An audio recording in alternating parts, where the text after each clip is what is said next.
Mesdames, Messieurs, bonsoir et très heureux de vous retrouver chez vous. C'est votre émission Canal Enquête. Eh bien, ces dernières années au Bénin, autant le gouvernement s'est engagé à faire du Bénin une destination touristique, autant les artistes d'art brillent d'ingéniosité pour offrir au public des œuvres dignes d'intérêt.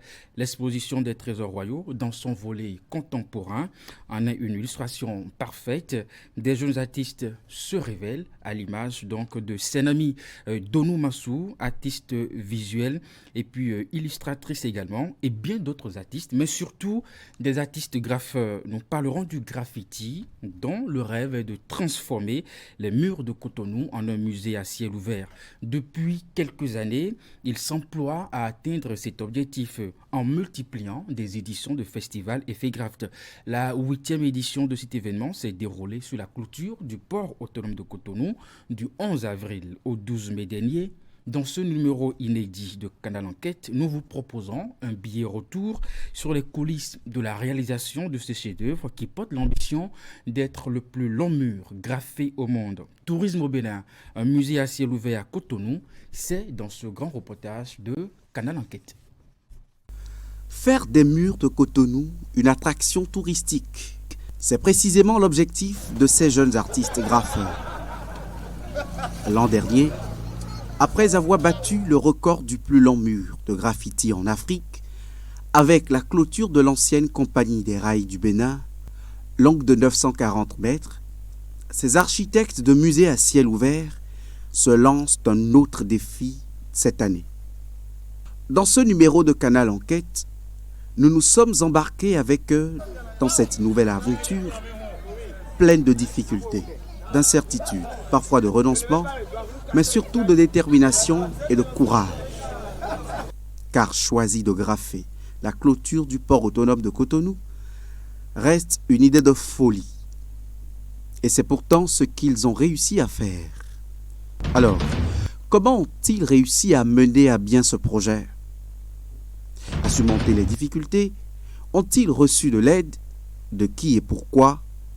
Qui sont les différents acteurs qui ont joué un rôle dans l'ombre ? C'est dans cette enquête inédite, Tourisme au Bénin, un musée à ciel ouvert à Cotonou.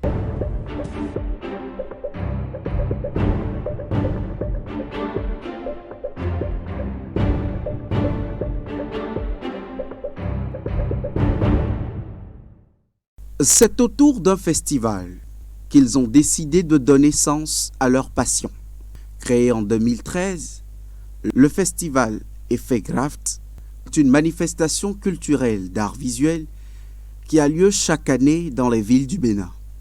L'événement réunit des artistes venant de plusieurs pays. Mais cette année, pour la 8e édition du festival, rien n'est encore gagné d'avance. Revenons quelques années en arrière, là où tout a commencé. L'initiative est venue de l'idée de rendre hommage aux héros africains et de par leur exploit, inciter la jeune génération que nous sommes et qui vient après nous à les prendre comme exemple pour pouvoir accomplir aussi de grandes choses demain. Donc l'initiative est venue de là et elle a commencé en 2013 et en rendant hommage au feu président Mathieu Kérékou. Et c'est parti de là. Après la 2e édition, ça a été rendre hommage à Nelson Mandela. La 3e édition, ça a été aller au-delà de Cotonou, aller explorer les autres villes de Cotonou et amener l'art du graffiti au contact des autres villes de Cotonou. Parce qu'on estime que déjà le graffiti, c'est un truc un peu connu en Afrique, plus précisément au Bénin, et qui est un peu mal vu. Parce que quand tu dis déjà tu es artiste, peintre et tout ça, c'est un peu mal vu. Donc. On a voulu aller un peu plus au-delà de Cotonou, aller toucher, c'est dans ce sens qu'on est allé à Ouida et on a essayé de partager ce art-là avec les gens, les habitants de Ouida. On a graffé sur les murs de la forêt sacrée de Ouida. Donc, le thème était cette année de rendre l'art accessible à tout le monde. Et c'est parti, chemin faisant, on a fait la 4e édition qui était de rendre hommage aux jeunes de notre génération qui émergent, qui quand même de leur jeune âge arrivent à impacter sur d'autres personnes de leur génération. Vous voyez un peu, donc c'était un peu ça. Et à la 5e édition, ça a été de créer un, comment je vais dire, un sursaut, une flamme en chaque artiste, en chaque jeune qui aspire à faire un truc qui touche à l'art. Et c'est un peu dans cette optique qu'on est petit à petit, on s'est retrouvé à la saison 8, à l'édition 8. Ça n'a jamais été facile pour nous parce qu'on a toujours fonctionné sur nos propres poches. On a toujours fonctionné de qu'est-ce que toi tu amènes, qu'est-ce que l'autre il amène. Démocratiser l'art en le rendant le plus accessible possible, c'est faire du Bénin l'une des références en Afrique en matière de graffiti et d'art urbain, raconter l'histoire des peuples du Bénin à travers des œuvres.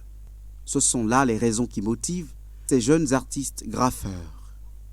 Réunis pour une performance exceptionnelle, un before dans leur langage artistique, nous avons rejoint les artistes graffeurs au quartier Akpakpa, sur le mur du terrain de Midombo.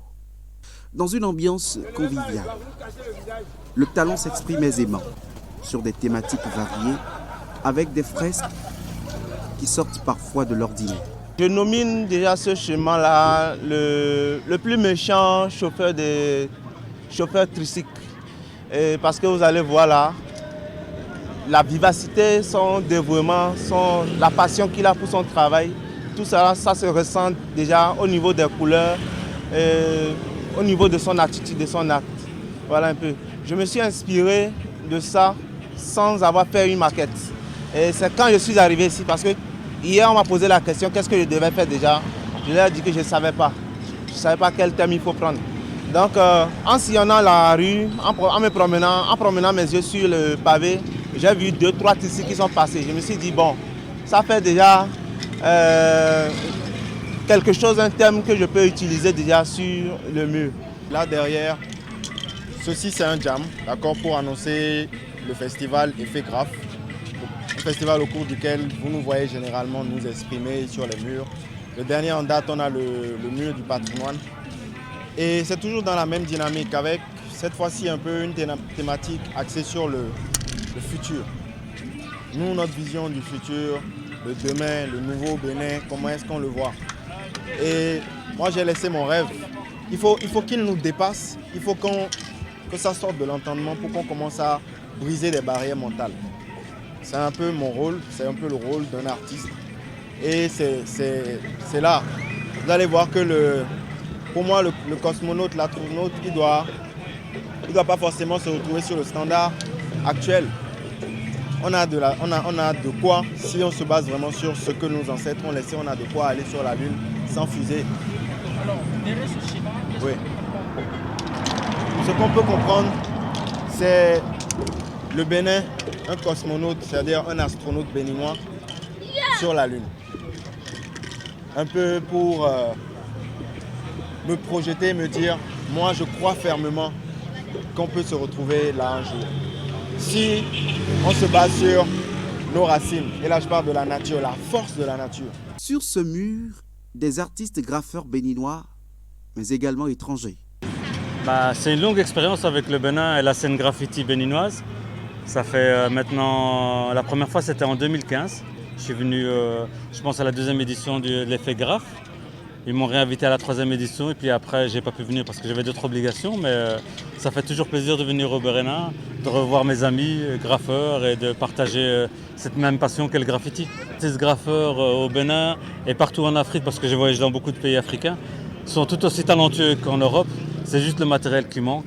Le mot est lâché. Manque de matériel. Derrière ces fresques qui attirent déjà les regards, on s'aperçoit que cela nécessite des moyens financiers, matériels et humains également. Bref, toute une organisation. Comment s'organise-t-il donc? Tout part de l'identification d'un site approprié. D'accord, d'abord, le graphe, c'est comment dit-on? C'est de l'art exposé. Du coup, il faut d'abord trouver des murs assez larges et des murs assez larges ou d'une bonne hauteur aussi. Donc, dans la ville, quand on circule normalement, vu que moi je suis dans cette recherche-là, dès que j'aperçois un mur, ça m'interpelle. Je me dis quand même, si on peut faire une fresque là, ça peut quand même apporter quelque chose à l'endroit. Ça peut être souvent, on privilégie des murs qui sont bien exposés au bord d'un goudron, à l'angle d'une rue, où tout le monde a l'habitude de passer en fait. Donc dès que moi je repère ça, je prends une photo et j'envoie à l'équipe. Donc dès que eux, vu que c'est eux les artistes qui me disent qu'ils sont intéressés, moi je vais sur les lieux, je contacte, soit si c'est une propriété privée, je vais voir le propriétaire et je lui expose ce qu'on a l'habitude de faire. Donc s'il est intéressé, il accepte. Mais s'il n'est pas intéressé, on essaie de le convaincre. Si ça passe, ça passe. Mais quand ça ne passe pas aussi, on abandonne. Ils ne réussissent toujours pas à avoir un site qui les intéresse. C'est déjà arrivé parce que déjà, il ne faut pas oublier, ici, la culture, les gens ne sont pas encore habitués au graffiti. Donc il y en a qui prennent ça pour du vandalisme. Donc quand on ne leur explique pas que ça peut servir de pub, ça peut servir d'identité culturelle, faire passer un message, ils ne comprennent pas. Pour eux, c'est un truc de délinquant, tout ça. Donc ils refusent, ils ne comprennent pas. Difficile de savoir combien coûte l'organisation d'une telle performance. Ça coûte un bras. Sur la question, le responsable de la logistique reste très peu bavard. Je ne peux pas donner de chiffres parce que là, je n'ai pas. Ça, par exemple, c'est un before. C'est-à-dire que ce n'est pas encore le festival. Mais quand même, bon, on ne dévoile pas vraiment les budgets. On ne dévoile pas vraiment les budgets. Par contre, sur le nombre de bombes à peinture utilisées, c'est devant nous que le compte est fait. Là, on est en train de compter le nombre de bombes qui a été utilisé pour ce petit jam. 3, 44, 46, 47, 48, 49, 53, 54. Donc là, on a 54 bombes qui ont été utilisées pour ce jam. Là, je pense. Kani, sur le point, je crois qu'on a pris. Combien de pots comme ça? Pots de peinture. Peinture? Oui. On devrait te à 10. 10 pots de peinture. 10 pots de peinture. Oui. À côté de ce stress de chiffres, le public se donne à cœur joie aux œuvres des artistes. Ici, l'art va au public. Et le public est bluffé. Donc soyez les bienvenus sur le mur du terrain Mindombo qui accueille le before du festival Effet Grave. Effet Grave, c'est un festival qui rend l'art le plus proche de la population au service du peuple, dont notre vision est de faire des murs du Bénin des musées à ciel ouvert. Donc ça c'est la première œuvre. Elle est dans un dynamique un tout petit peu spirituel. Je pense que nous allons vous laisser des libres arbitres de pouvoir vous prononcer sur ça et vous nous dire ce que vous inspire cette œuvre-là. Donc selon vous, qu'est-ce que vous voyez là? Qu'est-ce que l'œuvre vous dit? En quoi? Qu'est-ce que cela vous interpelle? Allez, vas-y. Qu'est-ce que tu vois là? Je dirais qu'il y a la Terre au milieu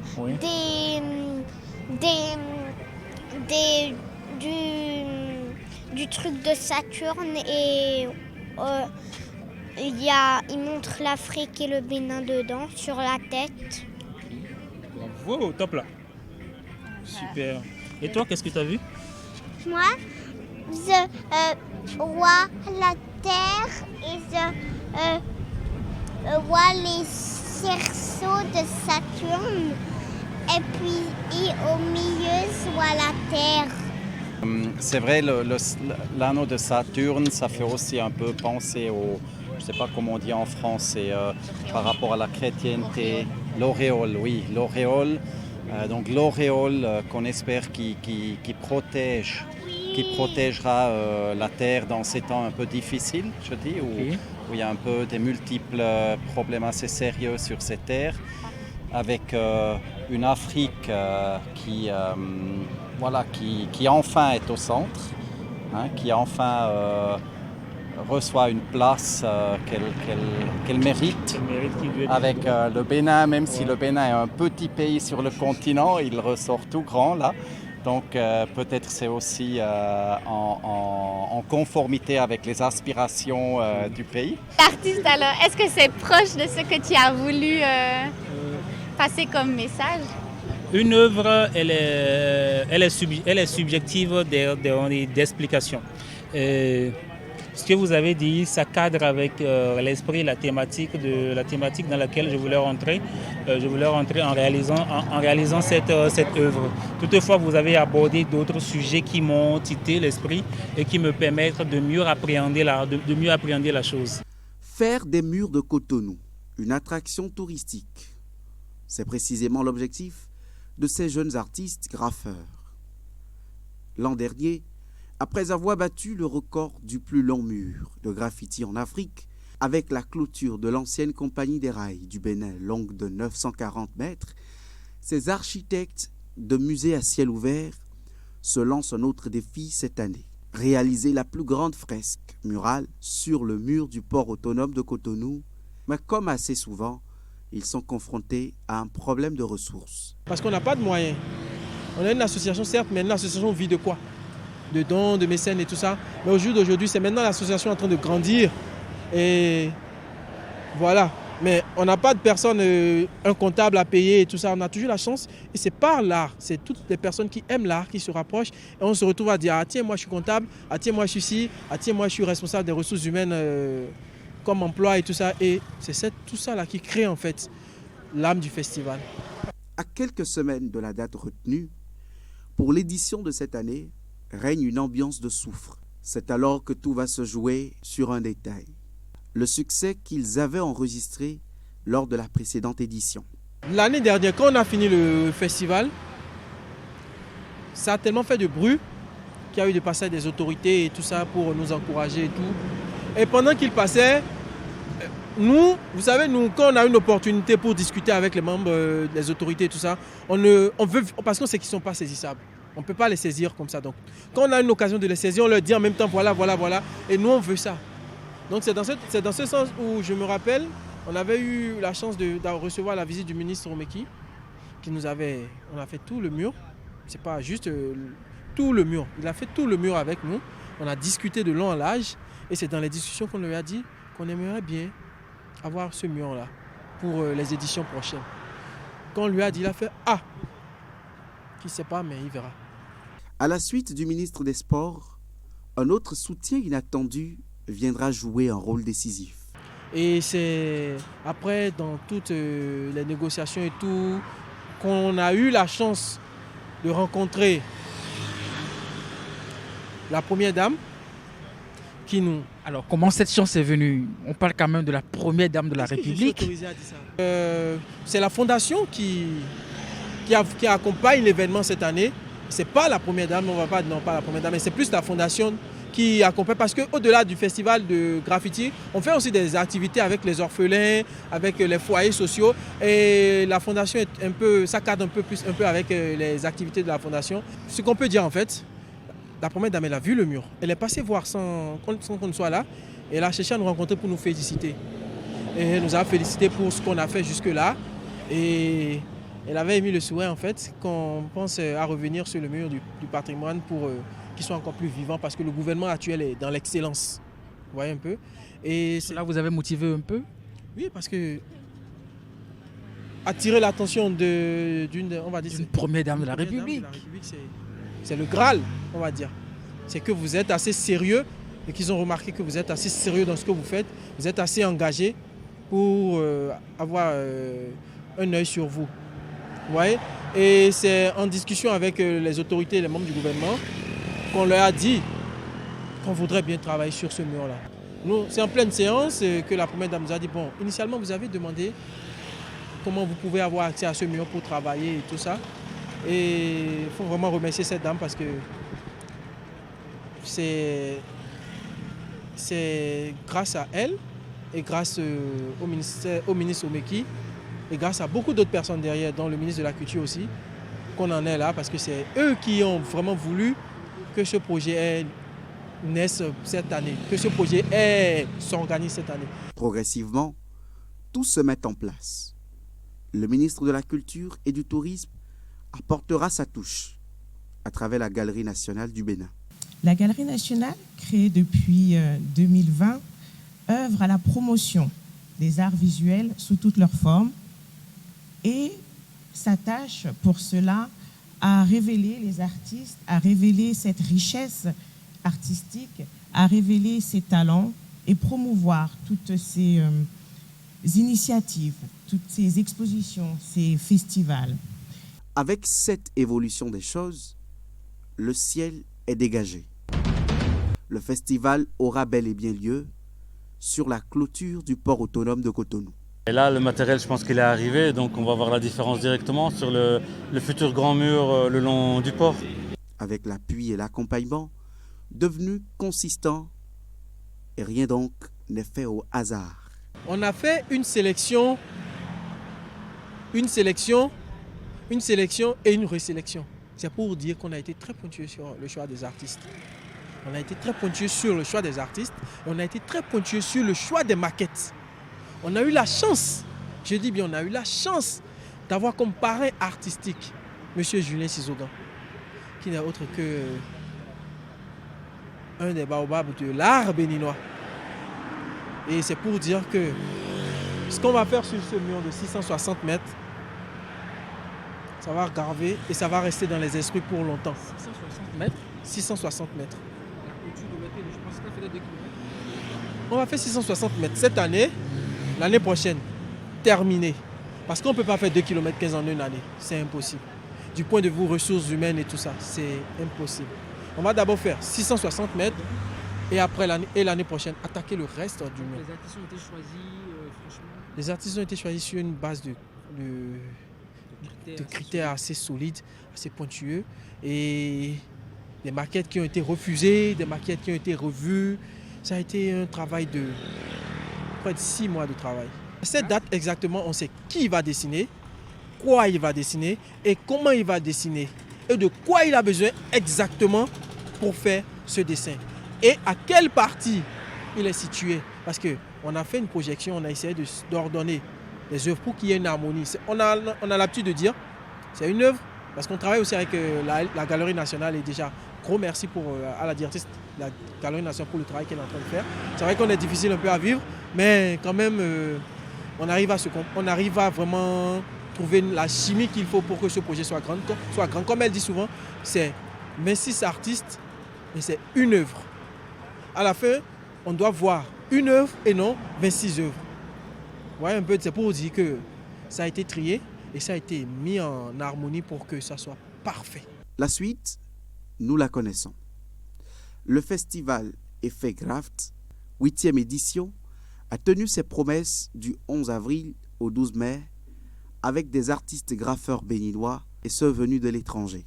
Ils ont agité bombes et pinceaux pour raconter en peinture l'histoire et la culture du Bénin. Qui peut raconter l'histoire de nos peuples mieux que les artistes?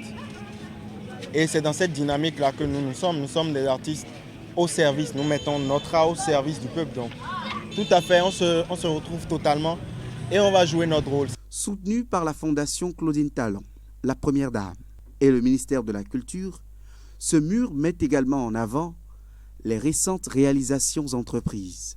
Et c'est à juste titre que les organisateurs et les artistes ont été reçus au domicile du président de la République.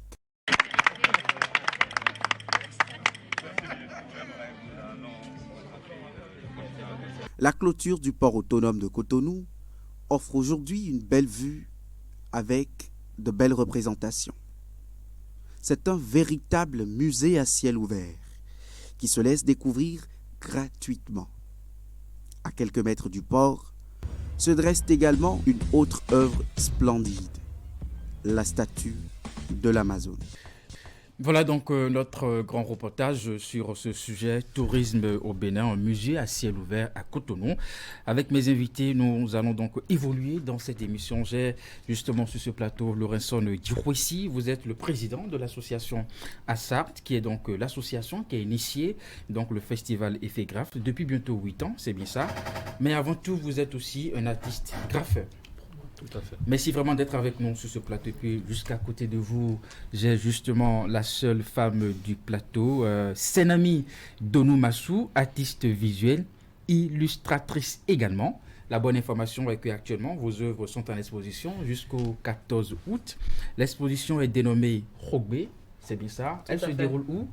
À l'espace culturel Le Centre, Parfait. à Bomey-Calavi. D'accord, parfait. Et puis devant vous, Jacques Emos Benaou, vous êtes le directeur du festival Effecraft. Merci d'être avec nous. Et pour finir, j'ai Dr Joël Akalogun, tourismologue, c'est bien ça, le seul que nous avons au Bénin. Merci vraiment d'être avec nous sur ce plateau. Merci bien. Et c'est avec vous que j'ai envie de commencer cette deuxième partie de cette émission. En fonction de ce que vous avez vu, d'abord, le festival Effecraft. D'entrée, je vous remercie déjà, je remercie tout le plateau, les amis graffeurs, je leur dis bonjour. D'entrée, permettez-moi quand même de rappeler que je ne suis pas du tout spécialiste en art. D'accord. Je suis spécialiste en tourisme. Et là, d'entrée, je dis un bonjour à mes aînés en sciences, que sont les professeurs renommés Didier Thibault-Romia dans la matière. C'est eux qui sont les professeurs titulaires que le Bénin a présentement en activité en histoire de l'art. C'est ça. Ils sont les mieux conseillés quand même à parler de l'histoire de l'art, et que ça soit du graffiti. Non, avec vous, on parlera tourisme. Voilà, ouais. Bon, sans oublier, on va faire quand même un déclin. Et pour revenir au reportage, oui. Je vous avoue que cela suscite en moi beaucoup de questionnements. D'accord. Quel est l'intérêt aujourd'hui du graffiti qui se passe aujourd'hui au port autonome de Cotonou?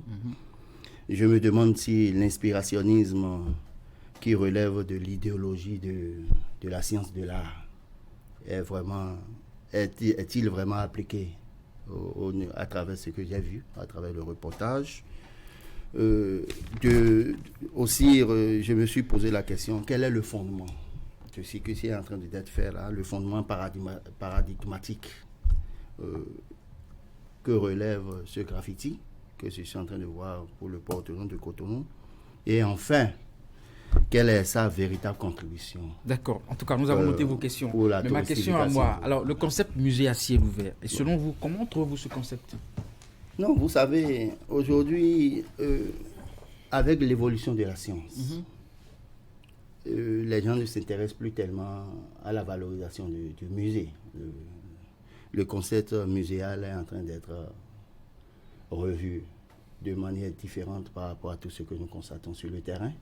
Et d'où...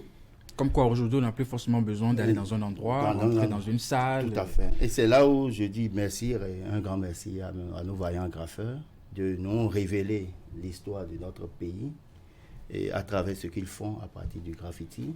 Et comme vous savez, si on remonte un peu à l'histoire, l'art et le tourisme ont une interdépendance. Okay. Et qui pisait encore, si je me réfère encore à l'histoire du tourisme, l'art italien qui a fasciné les jeunes aristocrates au moment où ils faisaient le grand tour. C'est cela qui a permis quand même la révolution touristique dans le monde. Alors, je veux vraiment qu'on mette un accent particulier sur ce qui est en train d'être fait là, pour s'il y a lieu d'améliorer, d'aller vers la performance réelle de ces graffeurs pour que le tourisme béninois soit grandi dans tout ce qui est en train d'être fait. D'accord, d'accord. Alors, quel apport voyez-vous de cet art qu'est le graffiti et le tourisme béninois? Non, ce qui est en train d'être fait là mérite d'être encadré. Parce qu'aujourd'hui, nous sommes en train de parler de... Parce qu'on a vu dans l'enquête, il y a... Tout à fait, nous sommes en train de parler présentement... regarder, apprécier, observer des enfants. Bien sûr, nous sommes en train de parler présentement de la destination Bénin. Ok. Et ce qui est en train d'être fait, ça va être en train d'être fait... Un grand rôle à jouer en matière de la valorisation de notre destination. Et ce que j'aurais bien voulu, le mur est situé juste à côté de l'image que le Bénin est en train de chercher à promouvoir aujourd'hui en matière d'image de destination. Ça veut dire que cela rentre... Vous faites allusion à quoi précisément? Vous faites allusion à quoi précisément? À l'image, la statue de l'Amazone. D'accord. Et avec ça, cela rentre réellement, ce graffiti rentre réellement en lien dans les caractéristiques d'une destination. Que, au cours du débat, je vais vous le dire, cela révèle trois sortes de phénomènes. si on parle de destination d'un pays, nous avons l'image de destination, nous avons les diversités de la destination et enfin nous avons l'identité de la destination. Le graffiti qui est en train d'être fait là, avec l'apport de mes graffeurs, j'aurais bien voulu qu'ils arrivent à compatibiliser et faire une trigologie de ces 3 dimensions-là qui caractérisent réellement la destination d'un pays à travers ce qu'il est en train de faire. C'est-à-dire quoi? Si nous prenons l'image réelle de l'Amazone, qui est devenue aujourd'hui une image de destination pour le Bénin, nous devons retrouver, peut-être dans un compartiment donné, l'histoire de toutes ces Amazones-là. Comment c'est parti depuis 1620? Ça fait référence au royaume de Dahomey. Deuxième compartiment, les diversités de destinations. Si on vient au Bénin, quels sont les produits touristiques phares que le Bénin, normalement, devait promouvoir? Je devrais avoir aussi dans un compartiment donné. Et enfin, les identités de la destination. C'est-à-dire, comment ces Amazones ont eu à vaincre, à dominer l'armée française 2 fois durant, avant qu'on ne les soumette. Ça, c'est, en réalité, il faut que le graffiti ait un marqueur identitaire touristique. On pourra, enfin, le graffiti pourra s'inspirer de ces idées. Non, bon, j'aurais bien voulu avoir ça. Voilà. D'accord. Voilà. Allez, je vais me tourner vers Lorenzo Tiroshi, qui est donc le président de l'association qui a initié ce festival. C'est vrai, il y a quelques questions du docteur sur le fondement, bien entendu, de votre festival. Mais ce qui m'intéresse déjà, quel bilan faites-vous de cette 8e édition? Pour cette 8e édition du festival Effet Graphe, nous avons accueilli en tout près d'une trentaine d'artistes venus de 13 différentes nationalités. Le festival s'est très bien passé. Actuellement, on peut dire que nous avons réalisé près de 3400 mètres carrés de fresques murales sur une superficie totale qui doit avoisiner près de 10 000 mètres carrés. Donc, à l'heure où nous parlons, le bilan, il est satisfaisant. Le festival est officiellement terminé, mais le mur n'est pas encore terminé. Parce qu'il y a des éléments, il y a de nouveaux éléments que nous avons voulu apporter afin de répondre. Je ne dirais pas afin de répondre, mais tout en répondant d'une certaine façon aux questions du docteur. Donc, voilà un tout petit peu. Nous sommes encore sur le mur. Nous avons, disons, environ 10% ou 5% du mur à terminer. Et une fois nous terminons ce mur, on pourra se dire que oui, là, nous avons accompli la première part de la mission que nous nous sommes assignés nous-mêmes. Faire des murs du Bénin, des musées à ciel ouvert, mais surtout rendre l'art le plus accessible aux gens. Au Bénin, nous sommes un pays où nous avons une culture dense, riche, diversifiée et inouïe. Mais malheureusement, elle n'est pas mise en valeur comme cela se doit. Et le graffiti a ce vecteur-là de communication où l'art se rapproche de la population.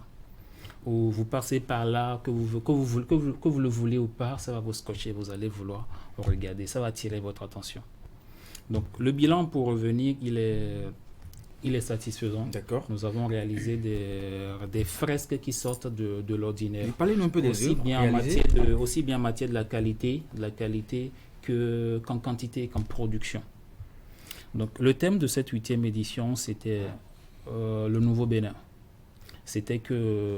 L'idée, c'est que chaque artiste puisse approprier la thématique en se projetant sur le Bénin de demain, dans sa vision prospective, comment est-ce qu'il perçoit le Bénin, tout en restant connecté à notre identité, à notre culture, à nos valeurs, à nos traditions. Car on ne peut rien sans nos traditions, sans nos coutumes et sans nos valeurs. Et c'est le legs, c'est l'héritage que nous devons laisser à la génération qui vient. Donc tout est parti de là. Donc il y a des artistes qui sont appropriés la thématique des Amazones de Tassirangwe. Donc ça veut dire que l'idée que développait le docteur, c'était prise en compte? Ça a été pris en compte, en partie. Toutefois, avec les questionnements du docteur, nous avons pris note de certaines choses que certainement pour la prochaine édition, nous allons trouver la formule pour intégrer ça dedans. D'accord. Donc on est parti du nord au sud, de l'est à l'ouest. Donc il y a... Vous avez représenté des identités culturelles. Les identités culturelles Pour permettre quand même à chaque sensibilité de se retrouver. De s'identifier. C'est surtout ça le but. L'art, si vous faites de l'art et que le public ou bien une personne lambda n'arrive pas à s'identifier à travers, c'est qu'il y a un petit problème qui se pose. À part les Amazones, on a parlé de l'histoire, on a parlé de la culture, on a parlé du panthéon vaudou, on a parlé des fresques qui relatent l'histoire des vaudoucis, des Egungun, des cavaliers du Nord. Okay. Les cavaliers du Nord pour faire référence à la Gani. Il y a des artistes qui se sont projetés sur le futur, qui ont vu le Bénin sur la Lune. On dit le drapeau du Bénin sur la Lune. Il y a des astronautes. Il y a des fresques qui ont fait une référence directe avec les 26 œuvres, ramenées, les 26 œuvres royales ramenées au Bénin. Il y a des fresques qui ont fait référence à la jeunesse, au progrès. Il y a des fresques qui ont fait référence à la résilience comme vertu. D'accord. Et voilà. C'est tout un medley de thématiques, abordées ayant un rapport direct avec le thème central, le Nouveau Bénin. D'accord. Alors, une autre préoccupation du docteur, c'était l'encadrement, pour aller vers une sorte de professionnalisation. Est-ce que vous avez bénéficié, dans le cadre de ce festival, d'un encadrement véritablement digne du nom pour atteindre cet objectif? Il faut préciser que nous ne sommes pas qu'artistes. Au-delà des talents que nous avons, nous sommes des administrateurs. D'accord. Où il y a toute une démarche artistique, il y a toute une planification, toute une programmation qui se fait avant qu'on ne passe au mur. Okay. On ne se lève pas et sur un coup de tête, on passe au mur pour dire qu'on veut graffer ou bien qu'on veut peindre. Le projet du mur du port, on a entrepris l'idée depuis plus d'une année. On mûrissait l'idée dans la tête et ça nous a pris près de 8 à 9 mois avant d'en arriver là. Juste pour dire que ce n'est pas sur un coup de tête. Okay. Et on est structuré. Il y a eu un travail. Oui, on est structuré en association et nous avons eu comme accompagnement pour cette édition l'aide de la Fondation Claudine Talon. Et grâce à la Fondation Claudine Talon, nous avons mieux structuré la chose. Il y a leur appui organisationnel et technique. Il y a une direction artistique qui a été constituée, qui a été mise sur pied. Ou avec le soutien du ministère de la Culture et de la Galerie nationale, nous avons fait tout un travail en amont avant de passer au mur. Parfait. Allez, en tout cas, je reviendrai à toi tout à l'heure.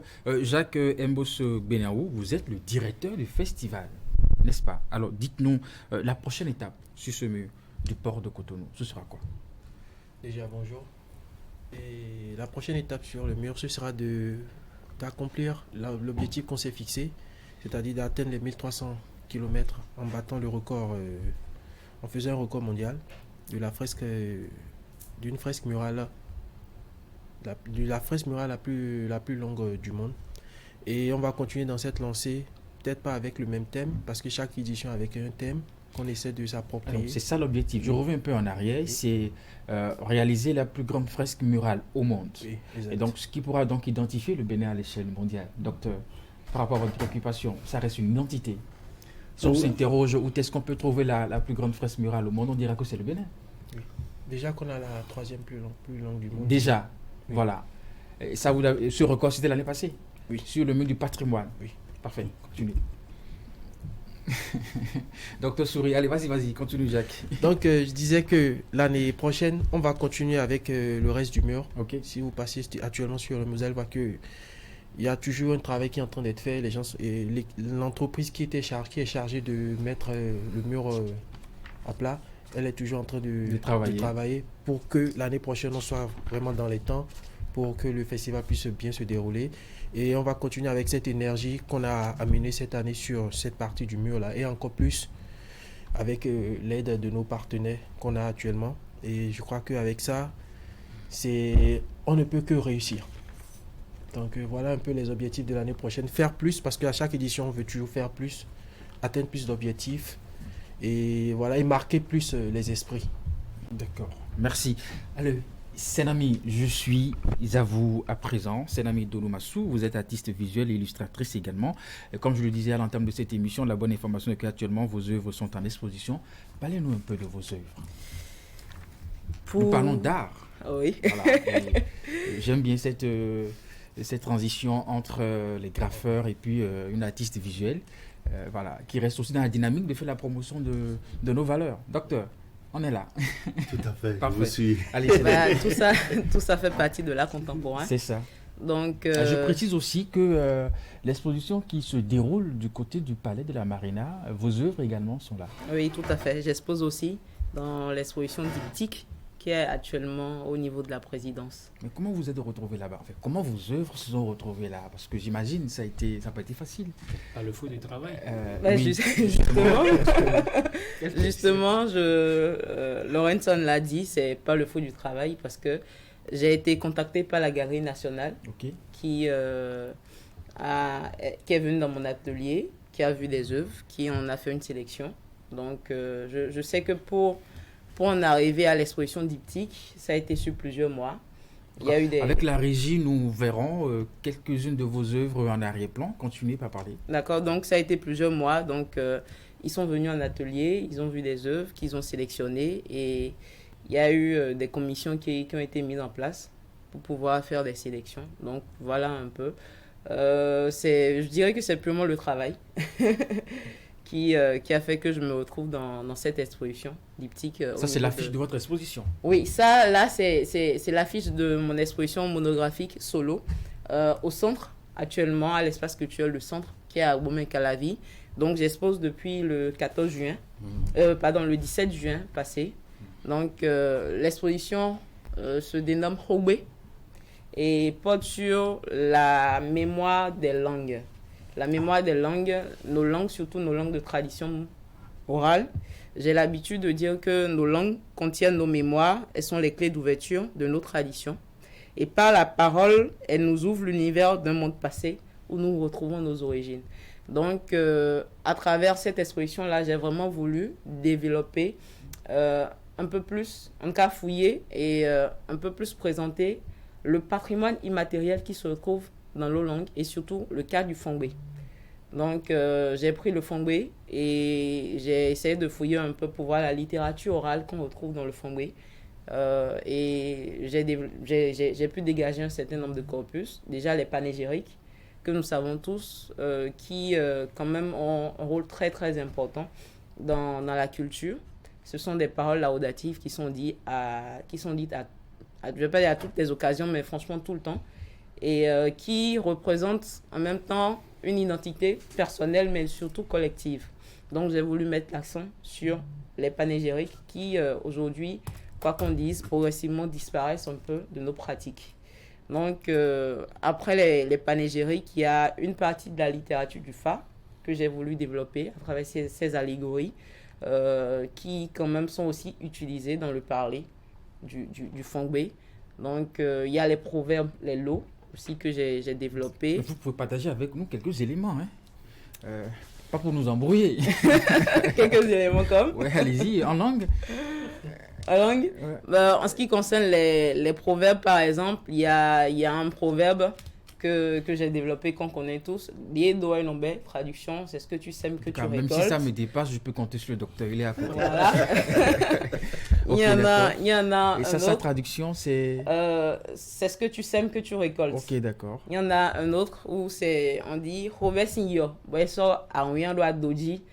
Bon, et donc, des dons qu'on compte, on demande nous qu'on. L'ogre affamé met de la pierre à cuire au feu. Il dit...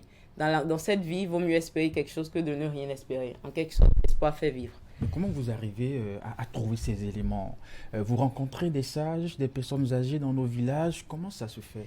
Comment vous créez ce répertoire? Le projet Hogbe sur la mémoire des langues, c'est un projet qui a débuté, l'idée a germé il y a déjà pratiquement 2 ans. Et depuis l'année dernière, il y a environ 1 an, ça a commencé, la réflexion a commencé. Donc, le travail de recherche assidu s'est fait sur pratiquement d'octobre à juin.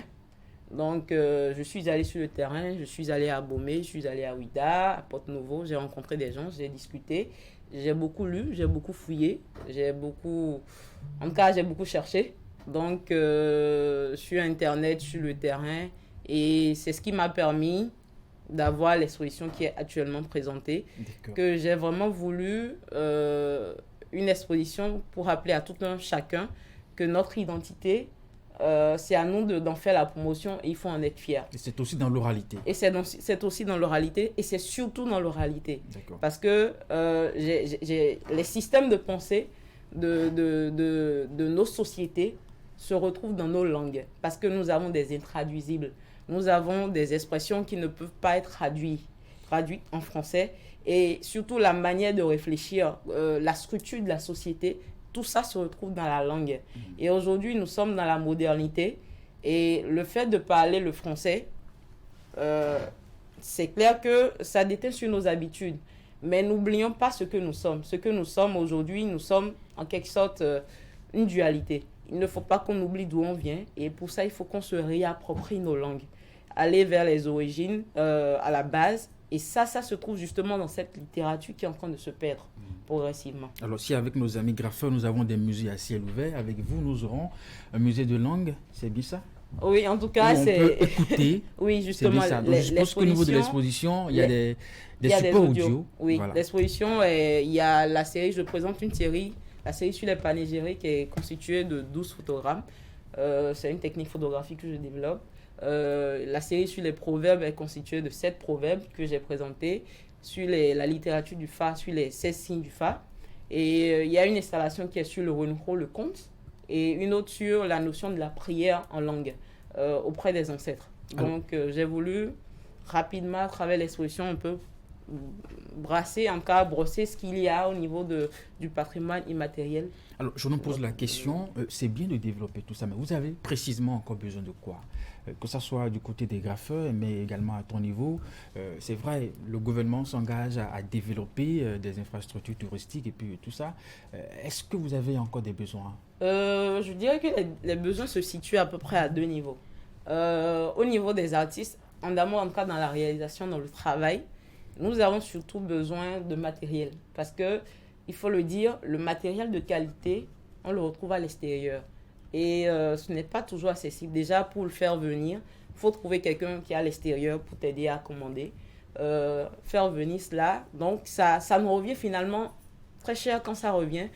Et nous avons ce problème-là. Et aussi, moi, je suis artiste visuel. Dans ma création, j'ai une partie de ma création qui est un tant soit peu instinctif, mais la plus grande partie, je fais beaucoup de recherches dans mon travail et ça me prend vraiment beaucoup de temps. Là, je suis pratiquement 9 mois de recherche pour ce projet-là et c'est du financement, c'est de l'argent, il faut aller sur le terrain, il faut aller dans les villages, il faut se loger, il faut se nourrir, il faut acheter des documents et c'est surtout ça. Donc, avoir du financement pour la réalisation des projets du genre, parce qu'il y a l'encadrement des œuvres, il y a plein d'aspects qui nous reviennent vraiment un peu cher, il faut le dire. Stone, en termes de besoins, pour développer véritablement ces activités et permettre vraiment à notre pays de disposer des infrastructures touristiques telles que vous le faites. Et tu veux ajouter un truc? Oui, je vais ajouter l'autre partie, au fait, c'est la partie en ce qui concerne les espaces. Quand on fait un travail, il faut que ce soit... Dans un cadre donné. Voilà, justement. Il faut que le public vienne voir. Donc, on a besoin de plus d'espace. C'est vrai, actuellement, à Cotonou, on a quelques lieux. Donc, on a dans le reste du pays aussi, on en a besoin des espaces qui répondent quand même aussi aux normes pour qu'on puisse exposer les œuvres. Parce que les œuvres, quand même, ont besoin d'être conservées dans des qualités données, dans des normes données. Donc, avoir des espaces où le public vient en contact quand même, au contact de nos œuvres et où on rencontre, en tout cas. Et à votre avis, qui doit jouer ce rôle? Je pense que là, il y a des acteurs privés qui le font et que le gouvernement aussi, quelque part, avec le gouvernement en place, petit à petit, je pense qu'ils sont quand même, ils sont dedans. D'accord. Pour rebondir au point que Senam a abordé, nous avons besoin de matériel artistique de qualité sur place. Un travail a commencé dans ce sens-là et par la grâce de Dieu, d'ici quelques mois ou l'année prochaine, nous aurons du matériel de qualité sur place. D'accord. Au-delà de ça, nous avons besoin des centres de documentation. de documentation en culture et en art en général, parce que nous en avons. Ça n'existe pas aujourd'hui? Si, il y a... Il y a en fait... Le docteur va répondre à la question. Oui, l'université est sur le plateau et je pense qu'il pourra bien nous édifier. Alors, docteur, vous avez entendu les artistes. D'abord, est-ce que vous avez le sentiment que les choses bougent aujourd'hui? Est-ce qu'il y a une nouvelle dynamique dans le secteur touristique, des arts, de la culture? Non, dire le contraire étonnerait le monde. Oui, il faut l'avouer, présentement, depuis près de 6 ans déjà, il y a une prise de conscience imprimée par le chef de l'État. Même s'il a le chef de l'État... Qui a vraiment une ambition précise pour... Non, ça c'est clair. Comme il le dit, il veut révéler. Ceux qui me connaissent savent, je ne fais pas de détour. Je ne suis pas politique. Je suis scientifique et l'honnêteté nous impose quand même une certaine objectivité. Vous savez, depuis 6 ans, il y a une dynamique qui est en cours. Et là, c'est à dire vraiment un grand merci. C'est une volonté politique. Tout à fait. Maintenant, on ne peut pas tout embrasser à la fois. C'est à ce niveau que le problème se pose. D'accord. Il y a une démarche en toute chose. D'accord. Nous avons... Mais de votre position, qu'est-ce qui reste encore à faire? Non. Pour permettre à... Vous savez, pour le moment, si je parle peu d'artistes béninois, ont eu à fréquenter quand même dans des grandes écoles, dans des grands instituts comme les Beaux-Arts et consorts. En Afrique aujourd'hui, dans la zone francophone, vous allez remarquer simplement qu'il n'y a que 2 pays. Il y a la Côte d'Ivoire et le Sénégal. Et comme je vous disais au plateau tout à l'heure, en 1966 déjà, le Sénégal organisait déjà le festival de l'art. 6 ans après notre indépendance. 6 ans après notre indépendance. Vous allez au Maroc, en 1918, le Maroc a déjà créé l'Office national marocain du tourisme, en 1918. Et le Bénin a eu son indépendance en 1960. Ça veut dire quoi? Ça veut dire que nous avons besoin réellement. Aujourd'hui, nous avons des structures, nous avons des institutions, nous avons des agences. Oui, non, le chef de l'État a dit quelque chose et ça a créé de tollé au niveau de la plateforme des aides de compétences. Ah, vous répétez le président? Oui, il faut l'avouer. En soi-même, nous reconnaissons que nous ne sommes pas bien formés. Il faut l'avouer, il faut le dire. Ceux qui interviennent présentement, que ce soit en tourisme, en art, en culture, il y a une défaillance au niveau du système éducatif. Et il faut dénoncer ça. Il faut mettre les structures réellement en place et permettre à chacun de nous quand même d'aller au-delà de ce que nous espérons. Cet ami vient de dire tout à l'heure, je suis très content. C'est vrai que là, je propose une offre touristique, culturelle différenciatrice. C'est la qualité de l'art, ça. Si on parle du musée à ciel ouvert aujourd'hui, c'est pas, nous on n'a plus besoin. Les musées aujourd'hui, le musée phare qui a été patrimonialisé par l'UNESCO en 1985, ou je ne sais quoi, le musée d'Abomey, c'est aujourd'hui vide. Mais aujourd'hui, les artistes ont besoin d'aller à l'école de la réécriture de l'histoire de notre pays et de maîtriser les fondements paradigmatiques, comme je l'ai dit, réellement liés à l'art et à la culture. J'aurais bien voulu avec le graffiti que cela révèle les artistes. Est-ce que le caractère scientifique qu'avaient imprimé les Picasso les avait animés? Le cubisme, le fractal, l'impressionnisme. Aujourd'hui, il y a d'auteur à côté, un Togolais qui a développé le concept de rondisme. Vous voyez, du moment où vous incarnez un fondement scientifique, cela se révèle facilement. À partir de ce graffiti, comme je vous ai dit, il faut que toute la chaîne culturelle ou touristique tienne le même langage et la même démarche scientifique. Du moment où nous avons accepté aller avec l'image des Amazones, il faut que tout ce qui doit aller dans cette chaîne de valeur la production là, tout doit normalement être dans la même dynamique, que la même vision que le chef de l'État ou bien le gouvernement est en train d'imprimer. Est-ce qu'aujourd'hui, nos agents de voyage, n'oubliez pas que le boulevard 13 à Paris a utilisé le street art, le graffiti, comme un guidage touristique pour montrer l'itinéraire de la destination France aux touristes en France. Et c'est là où la notion du musée à ciel ouvert est sortie pour la première fois dans le monde. En France. Parce que la France aujourd'hui est la première destination mondiale. C'est capital pour nous. Comment ils ont utilisé le graffiti pour en faire un guidage touristique, un produit touristique où tout touriste qui arrive s'impressionne, est fasciné par ce pamphlet pour mieux connaître chaque ville en France. C'est capital. Je leur dis bravo, mais ils ont besoin encore davantage d'aller à l'école de la réécriture et à l'école du savoir scientifique. Parce que c'est là où tout part à un moment donné. Parfait. En tout cas, je pense qu'ils en ont conscience et ils sont déterminés à aller loin. C'est bien ça.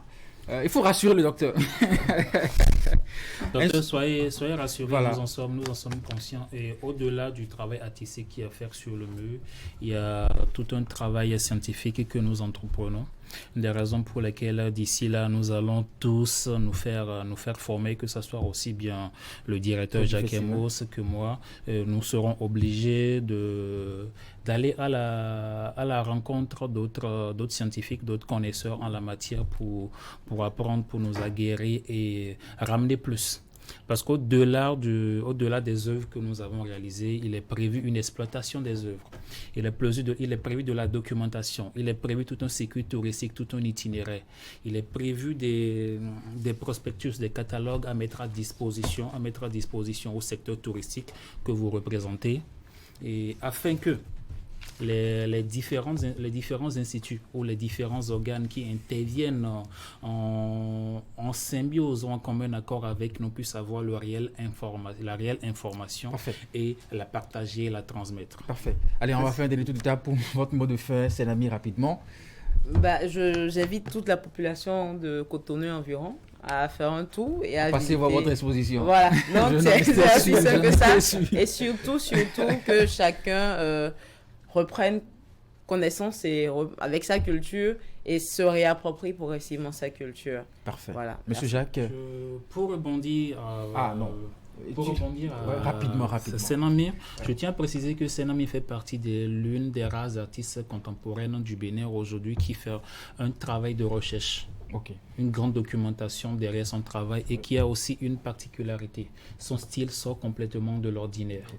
Et par la grâce de Dieu, et d'ici les années à venir, elle fera la fierté du Bénin. Si tu le dis. Je le dis ici, et d'ici quelques années, vous le verrez. En tout cas, oui. Alors, moi, ce que je dirais, c'est qu'on a rendez-vous l'année prochaine sur le mur du port. Oui, c'est clair que pour la deuxième partie, bien entendu. Pour la deuxième partie.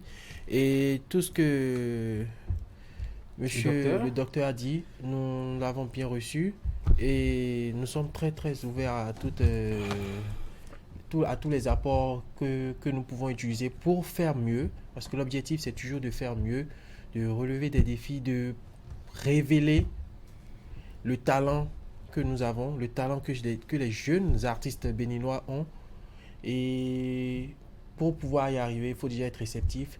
Et comme l'a dit Stone, c'est un travail qu'on fait déjà en amont, mais avec ces apports en plus, on va bien élaborer ça pour que les années à venir soient plus, le festival des années à venir soit plus organisé, que ce soit dans une logique un peu plus claire. Merci à vous, docteur, à présent. Non, mais c'est à moi, je vous remercie. Je remercie tout le plateau et ce n'est pas facile ce que vous faites. C'est surtout le concept du tourisme, de l'art, de la culture. C'est vraiment diversifié et la transversalité qu'on retrouve à ce niveau n'est pas facile à appréhender facilement. Et je vous dis vraiment sincèrement un grand merci.